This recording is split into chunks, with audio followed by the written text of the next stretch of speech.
नमस्कार दोस्तों पश्चिम बंगाल की राजनीति में इस समय जिस तरह की हलचल देखने को मिल रही है उसने राजनीतिक गलियारों में कई बड़े सवाल खड़े कर दिए हैं। एक समय जिस तृणमूल कांग्रेस को अजेय माना जा रहा था, आज उसी पार्टी के भीतर असंतोष, गुटबाजी और नेतृत्व को लेकर चर्चाएं तेज होती दिखाई दे रही है। सबसे बड़ा सवाल ये कि क्या पार्टी के अंदर सब कुछ सामान्य है या फिर हालात उतने सरल नहीं है जितने दिखाई दे रहे हैं। दरअसल हाल के दिनों में तृणमूल कांग्रेस के कई नेताओं को लेकर अलग अलग तरह की राजनीतिक अटकलें सामने आई है।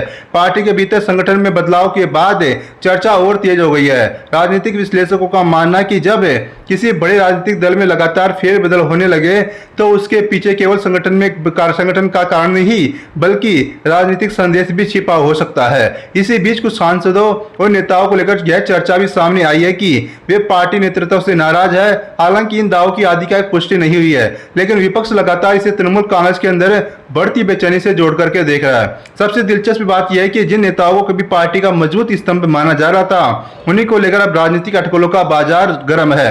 यही वजह कि बंगाल की राजनीति में हर नया घटनाक्रम चर्चा का विषय बनता जा रहा है। राजनीतिक जानकारों का मानना है कि किसी भी क्षेत्रीय दल के लिए सबसे बड़ी चुनौती तब होती है जब संगठन के भीतर अलग अलग विचार सामने आने लगे। ऐसे समय में नेतृत्व को संगठन को एकजुट रखने के लिए कई कठिन फैसले लेने पड़ते हैं। तृणमूल कांग्रेस के सामने भी फिलहाल कुछ ऐसी ही चुनौती दिखाई दे रही है। एक तरफ विपक्ष लगातार हमलवार है तो दूसरी तरफ पार्टी को अपने कार्यकर्ताओं और नेताओं के बीच एकजुटता बनाए रखने की जरूरत है।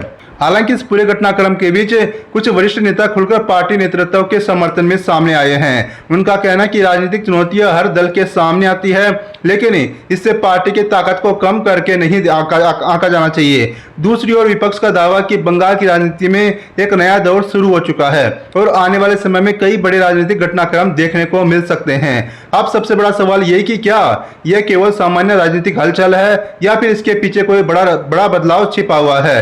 क्या तृणमूल कांग्रेस इस स्थिति से मजबूत होकर बाहर निकलेगी या फिर अंदरूनी चुनौतियां उनके लिए मुश्किलें बढ़ाएगी?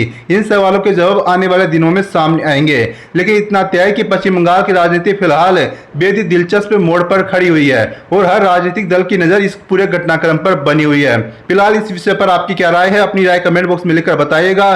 क्या आपको लगता है कि यह केवल संगठन में बदलाव की प्रक्रिया है या फिर इसके पीछे कोई बड़ा राजनीतिक संकेत छिपा हुआ है? अपनी राय कमेंट बॉक्स में लिखकर बताइएगा। वीडियो को लाइक कीजिएगा, चैनल को सब्सक्राइब करना मत भूलिएगा। शुक्रिया, धन्यवाद।